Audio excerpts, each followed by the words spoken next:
گۆڕەپانی ڕووداوەکان وەکو یاریەکی بلیاردوایە. بۆ بەردەوامبوونی یاریەکە پێویستە بەردەوام تۆپەکان بەیەکا بکێشن. ئەوان سیستمی نێودەوڵەتی بە شێوازێکە بینن کە دەوڵەتەکان هاوشێوەی ئەو تۆپانە بۆ ئەوەی سیاسەتی نێودەوڵەتی بەردەوام بێ پێویستە تۆپەکان لە حاڵەتی پێکداکێشانە بن. بۆچی لە پێکداکێشانە بن؟ لە پێناو بەدەستهێنانی زۆرترین هێز، زۆرترین بەرژەوەندی. ئامانجی هەرە گەورەی دەوڵەتەکان بریتیە لەوەی کە یەکەم مانەوە و بوونی خۆیان بپارێزن، بەرزترین ئامانجیشانەوەی کە بگەنە باڵادەستی و هەژمون. ئەگەر ئەم وێنەیە جێبەجێ بکەین لەسەر ئەوەی کە ئێستا ئەگوزارێ و بپرسین چی ڕوو ئەدا لە ڕۆژهەڵاتی ناوەڕاستە، ئەوە ئابینین ئەوەی لەلایەن ئەمریکیەکانەوە ئەگوزارێ ئەوەیە کە ئەیانەوێ هەژمونێکی جیهانیان هەیە، هاوسەنگێکی هێز هەیە لە ئاستی جیهانە، ئەنوێ سەرچاوەکانی وزە لە ڕێی جیۆپۆلیتیکیەوە ناوچەی کەندا و گەروی هورمۆز و ئەو شوێنانە بکەوتە ژێر دەسەڵاتیانەوە. بەنسبەتی ئێران و ئیسرائیلەوە لە ئاستی هەرێمی و لە ئاستی ڕۆژهەڵاتی ناوەڕاستە هەریەکان بەدوای ئەوەن کە هەژمونی هەرێمی و ناوچەیی بگرنە دەست. ئیسرائیلیەکان بنەمایەکیان هەیە، مەبدەئێکیان هەیە کە بە بنەمای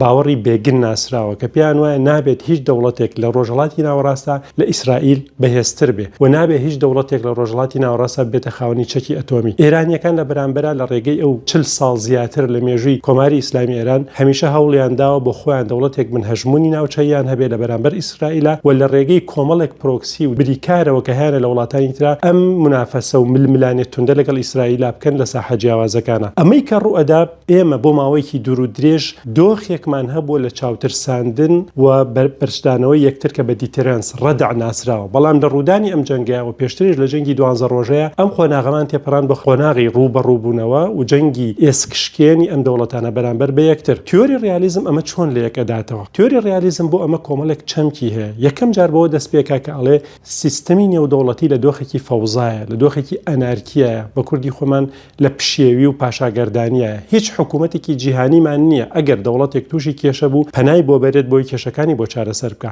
بۆیە لە ڕوانگەی ئەوانەوە دەوڵەتەکان ئاکتەرێکی عەقلانین لە بەرژەوەندەکانی خۆیان بیر ئەکەنەوە و بە پێی تواناو هێزی خۆیان بیر ئەکەنەوە. بۆیە لە چوارچێوەی سیستەمێکی ئەوایە هەر یەکان هەوڵەدا پشت بەخۆی ببەستێ. مەبدەئی سێلف هێڵپ هەیەواتە خودهاریکاری، خۆی هێزی خۆی بیناکە و پشت بەخۆی ئەبەستێ. کێشەی ئەم مەبدە ئەوەیە کە هەر دەوڵەتێک کاتێک کە خۆی بەهێز ئەکا، تواناکانی بیناکە، دەوڵەتی بەرامبەر دەوڵەتی نەیاری ئەمە وەکو هەڕەشەیەک ئەبینێتەوە. ئەویش لە بەرامبەرە دەسەکە بە خۆپڕچەکردن و خۆبەهێزکردن.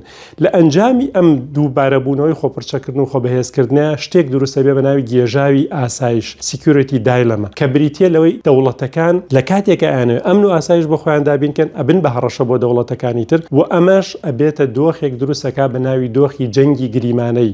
هەمیشە دەوڵەتەکان ئیحتیمال و گریمانەی ئەوە هەیە بچنە جەنگەوە. لە دۆخی ئەمریکا و ئیسرائیل بەرامبەر ئێرانە ئێمە ئەو دۆخەمان تێپەڕاندووە گەشتێتە جەنگی ڕوبەڕووبوونەوەی یەکتر کە ئەم جەنگەش دۆخێکە کە یاریەکە لەلایەن هەندێک لە توێژەرەکانەوە بۆ ناسراوە بە یاریکی سفری ناسراوە کە هەر ئەمریکا و ئیسرائیل ئەیانەوێ ڕژێمی ئێران بە تەواوەتی لابن لە ناوبەرن و ئێرانیش ئێوە بەمانەوەی خۆی هێزکی هەرێمی خۆی بسەلمێنە لە بەرامبەر ئیسرائیلە و لە بەرامبەر ئەمریکایە و لە ڕێگەی کۆنتڕۆلکردنی گەروی هورمز و زەرەردان لە ئابووری جیهانی. پێشبینی چی ئەکەین لە بەردەوامبوونی ئەم دۆخەیە؟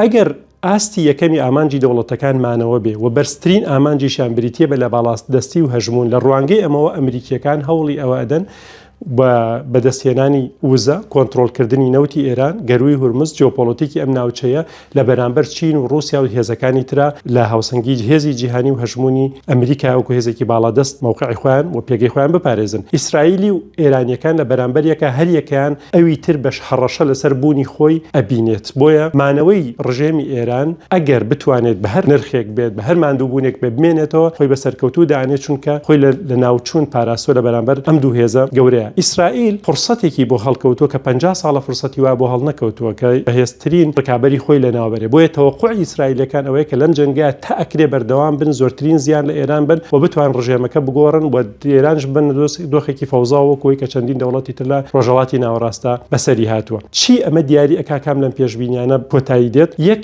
ئەمریکا تا چەند ئەتوانێت بەرگەی گرانبوونی نرخی نەوت و لە ئاستی جیهانیە لێکەوتەکانی ئەم ڕووداوانە لە ئاستی جیهانی و لە ئاستی ناوخۆی ئەمریکا بەرگە بگرێت. ئیسرائیلەکان تا چەند ئەتوانن بەرگەی ساروخەکان و موشکەکانی ئێران بگرن لە ناوخۆی خۆیانە و ئێران تا چەند ئەتوانێت بەرگەی ئەم هەموو هێرشە بگرێ و بمێنێتەوە. لە ڕوانگەی ڕیالیستیەوە توانای بەرگەگرتن و جەنگی درێژخایەن و مانەوە ئەبێتە دیاریکەری ئاراستەی ڕووداوەکان. سەلامەت و بێوەی بشین.